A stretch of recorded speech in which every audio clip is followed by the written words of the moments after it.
अस्सलाम वालेकुम गाइस, क्या हाल चाल है। उम्मीद है कि आप सब लोग खैरियत से होंगे। Welcome back my YouTube channel Faika daily vlog पे आपको खुश आमदीद है। गाइस, आज जैसा कि आप लोगों को पता है कि आज 10 मुहर्रम है और बहुत ही दुख का दिन है, क्योंकि इस दिन इमाम हसन हुसैन वफ़ात शहीद हो गए थे। तो गर्मी भी वैसे भी इतनी ज़्यादा ना कि मैं आपको बता नहीं सकती। अभी भी मेरे इतने पसीने छूट रहे हैं ना, बहुत ज़्यादा। और कुछ इस तरह का दुपट्टा मेरा अल्लाह ही हाफ़िज़ है, क्योंकि दूसरा मेरा दुपट्टा मेरी बहन नानों घर गई हुई है छुट्टियाँ गुजारने के लिए, वहाँ ले गई हुई है, तो मुझे फिर ले लेना पड़ा है। तो ये भी टिशू है तो बहुत ही वजन होती है। तो मैं अब बांटने लगी हूँ चीज़ियाँ, क्योंकि कल भी मैंने बांटनी थी, कल पापा से पैसे नहीं मिले। तो आज जब मैं बांटने लगी हूँ, ले आए हैं ये देखे बिस्किट्स, पर इन्होंने डब्बा फाड़ फूड़ के पता नहीं क्या हशर नशर किया हुआ था। हाफ इन लोगों ने पहले ही बांट लिए हैं, हाफ ये इतने से मेरे हिस्से के रह गए हैं। तो वो भी मैंने ब्लॉग बनाना था मगर बनाया नहीं। तो चलें ये ही बांटने चलते हैं अपने हिस्से के। इसके अंदर ही डाल के हाथ में मैं पकड़ूँगी ना तो बहुत ही ना हो जाएगा कुछ। चलें, अच्छा जी, मैंने अपने बहन को पकड़ा दिए हैं, अब मैं जा रही हूँ नीचे।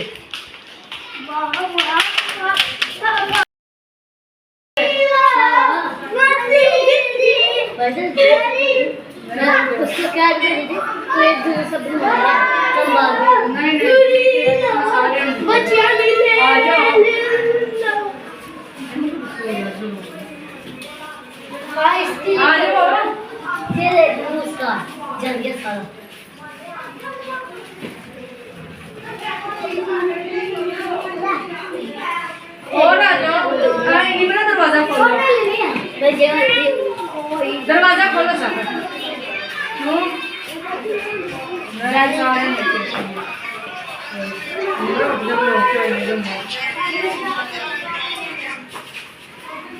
चलो और लगा हुआ है आवाज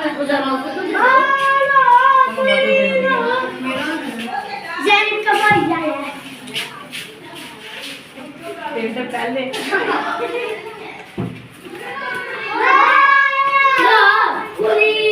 कितना बुरा लड़का है।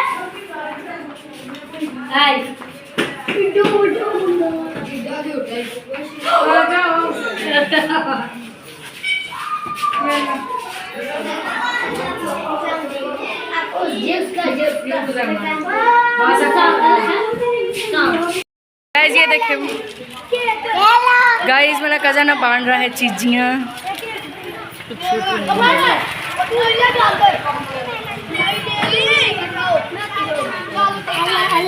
अच्छा इधर उधर आवाज दो। ऐसे भी कह रही थी, चलो अब देते जाओ सबको। आप जाओ ना, मुझे भी जरा इजी हो, मैं बाहर ना जाऊं आराम से।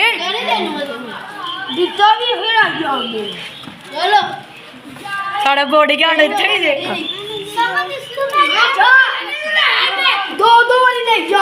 निमरा तो अंदर आई है।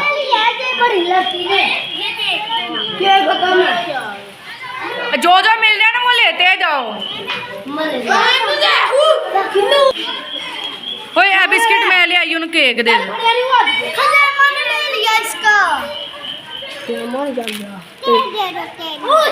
और कुछ सुनना चाहना है? कितने से रह गए हैं? दादो को दिया? हाँ उसे दादू को एक मेरी मम्मा को दो, दादू को भी दो, मेरी मम्मा। गाइस ये देखें, मैं नीचे से आ चुकी हूँ, बांट ली हैं मैंने चीज़ें। तो ये आई हैं आस पड़ोस, चीज़ें उनके घर से आई हैं। तो मैं अब करने लगी हूँ टेस्ट, क्योंकि मुझे भूखी लग रही है। बिस्मिल्लाहिर्रहमानिर्रहीम। देखें डाला भी तो डाला किसके अंदर है इन लोगों ने। Yummy tasty. ये मेरी फ्रेंड के घर से आए थे मीठे चावल, चने वाले चावल। मीठे चावल मैंने चेक नहीं की है, वैसे थोड़े से इधर हैं हम देखते हैं। बोतल ही ला दो, बोतल मैंने मंगवाई तो पुप्पू आई हुई थी। बहुत ही ज़्यादा मज़ा आया था उनके साथ, हंसे खेले इंजॉय किया। तो साथ बातें भी हम लोगों ने बहुत ही ज़्यादा की थी। तो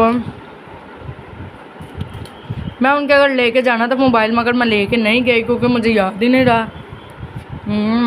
हमें टेस्टी मेरी फ्रेंड के ना हाथ में ज़ायका ही, उसकी मामा के हाथ में ज़ायका ही बहुत ज़्यादा। तो आज वी हैव अ बोतल। यार एक मिनट मैं खोल लूँ। अब मैं ये वाली हाफ नान खाऊंगी सिर्फ, बोतल मैंने पी लिया है। तो मुझे फिर मैंने अपने फ्रेंड के घर भी जाना है और आज के आपको थोड़ा सा वाक़या मैं बताऊंगी।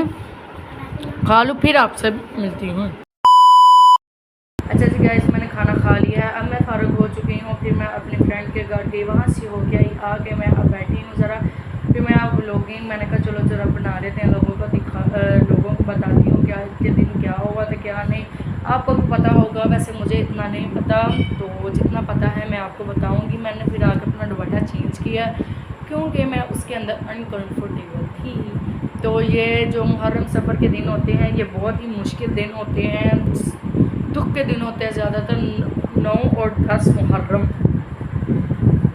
यजीद ने ना उन्हें ना बुलाया था शायद अपने पास, या कुछ शुरू का वाक़या मुझे इतना नहीं पता, जितना पता है मैं आपको बता रही हूँ। फिर आप कहेंगे कि आपने गल सारा नहीं बताया, वही मुझे जितना पता है मैं आपको उतना ही बताऊँगी। शायद यजीद ने उन्हें वहाँ बुलाया था, तो धोखे से ही मुझे लगता है बुलाया था। आगे ये हुआ था कि इमाम हसन हुसैन को ना आने लगे हैं। फिर अमर बिन साद ने ना उन्हें रोक लिया था। उन्हें रोक लिया 1 मुहर्रम से 7 मुहर्रम तक आप इमाम हसन हुसैन वहाँ ही रहे थे।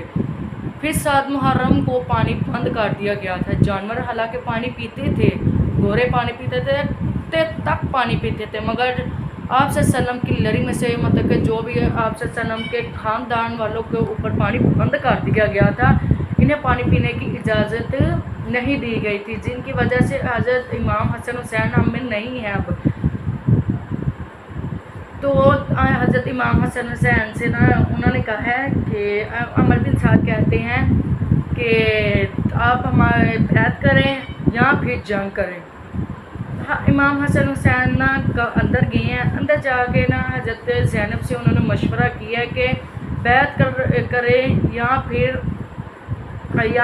जंग करें।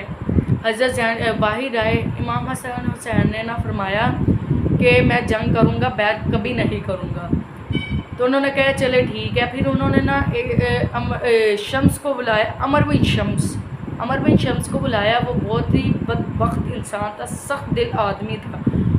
तो ना उसमें और लोग बुलवाए हैं। तो फिर इमाम हुसैन को कहते हैं, रज़ी अल्लाह ताला अन्हु को कहते हैं कि कल 10 मुहर्रम है, तो आप जंग शुरू कर 10 मुहर्रम की रात दरमियानी हम जंग शुरू करेंगे। फिर हज़रत इमाम हसन हुसैन ने कहा कि मुझे एक रात दें ताकि मैं अपने रब की इबादत कर सकूं, उसके शुक्र अदा कर सकूं जिस तरह का उसने मुझे बनाया है। मुझे नतीजे का पता है, फिर भी मैं अपने रब की इबादत एक रात करना चाहता हूं। पहले तो उन्होंने इजाज़त नहीं दी, फिर उन्होंने कहा चलें ठीक है, उन्होंने इजाज़त दे दी है। तहज्जुद की नमाज़ पढ़ी है। फिर ना उन्होंने हज़रत ज़ैनब से कहा है कि ना आप रोइएगा मत क्योंकि घर की सारी जिम्मेदारियां आपके ऊपर हैं, तो आवाज़ बाहर ना आए। आप हुसैन रज़ी अल्लाह ताला अन्हु बाहर निकले हैं। आप जब बाहर निकले हैं ना, तो जुमे का दिन था, फजर की नमाज़ पढ़ी है। नमाज़ पढ़ने के बाद ना उन्होंने दूसरी रकत में ना सूरत शम्स की ना आयात, दूसरी रकत में आयात पढ़ी है। तो ना इसमें से एक यजीद था, उसका नाम नहीं मुझे याद इतना अच्छा, अमर बिन है था कोई। उसने ना कहा क्या तुम वाकई ही जंग लड़ना चाहते हो? उसने कहा हाँ मैं जंग लड़ूंगा। फिर ना उस यजीद ने कहा है कि फिर मेरी भी बात सुन लो, मैं भी जंग नहीं करूंगा। उसने कहा तुम करो या ना करो, मैं ज़रूर करूंगा। इसमें एक थे कि हज़रत ये जो यजीद था ना अमर बिन ये शम्स, इसने हज़रत अब्बास के नहीं, हज़रत कौन थे, एक मिनट मैं सोच रही थी क्या था नाम, हाँ हज़रत अस्कर के ना गले में उन्होंने तीर मारा था। उसका मैं थोड़ा सा वाक़या ऐड करती हूँ। हज़रत जो इमाम हुसैन की जो बहन थी ना, हज़रत सकीना, उन्होंने ना हज़रत अब्बास से कहा है, चचा जान मेरे भाई 6 माह का है तो उसे बहुत ज़्यादा प्यास लगी है, पानी ला दें। हज़रत असगर ने कहा मतलब हज़रत अब्बास लेने गए हैं, उन्होंने कुछ चमड़े की चीज़ थी उसके अंदर पानी लिया है। जिस हाथ में पानी पकड़ा हुआ था ना, उसका जो दूसरी साइड थी, तो ना उस हाथ को ना जब यजीद को पता चला कि वो पानी लेने आया, उसका हाथ भी काट दिया। फिर जिस हाथ में उन्होंने पानी पकड़ा था ना, वो भी हाथ उन्होंने काट दिया। फिर बाद में ना हज़रत अब्बास ने ना उनको गले में पानी ना मतलब मुंह के अंदर बांट दिया। फिर उन्होंने गले में तीर ना इस साइड पे लगा दिया कि पानी उन तक पहुँचे ही ना। फिर ना यजीद ने ना प्याला पानी का लिया, तो ना हज़रत सकीना के पास गए हैं। उनके पास जाकर ना उन्होंने प्याला आगे किया, तो कहते हैं ये लो पानी। हज़रत सकीना जब पकड़ने लगी ना, उन्होंने पानी उछाला और पी लिया, खुद उनको नहीं दिया। फिर लड़ाई होती रही, जंग बहुत देर तक लगी रही, असर की नमाज तक। असर की नमाज के बाद सारा काम ख़त्म हो गया, मतलब सारे शहीद हो गए थे। तो उन्होंने हम अपनी हज़रत उनके ना पता नहीं वो जो पंगूड़ा होता है जिसे आजकल कहते हैं झूला, झूले के अंदर जब से निकाला ना हज़रत असगर को, उनके गले में इधर लगाया था तीर हज़रत शम्स ने, इब्ने शम्स ने। तो फिर उनको भी तीर लगे थे, इनको हज़रत इमाम हसन हुसैन को। अगर आप अभी भी जाए ना जहाँ मतलब वो शहीद हुए थे, वहाँ यकम मुहर्रम से शुरू हो जाता है। उस जिस पत्थर पे आप गिर पड़े था ना हज़रत हुसैन, तो उस पत्थर से अभी भी ताज़ा खून निकल रहा होगा अगर आप देखें तो जाकर। तो बहुत ही दुख का दिन है, और दुख के तो सारे ही दिन है, और हमें ज़्यादा से ज़्यादा पानी वेस्ट नहीं करना चाहिए। हम लोग क्या करते हैं, कोई काम कर रहे होते हैं, पानी ज़ाया हो रहा है, हमें ज़्यादा पानी नहीं वेस्ट करना चाहिए। तो कम से कम पानी कम वेस्ट किया करें, और उनके लिए भी दुआ करें और मेरे लिए भी दुआ कीजिएगा। अल्लाह हम सबकी परेशानियां भी दूर करे और उन्हें सबको जन्नत फिरदौस में जगह दे। और जितनी मुझे स्टोरी पता थी मैंने उतनी आपको बता दिया। आज के लिए इतना ही। अल्लाह हाफिज़। मेरे चैनल को सब्सक्राइब ज़रूर कीजिएगा, लाइक करना मत भूलिएगा।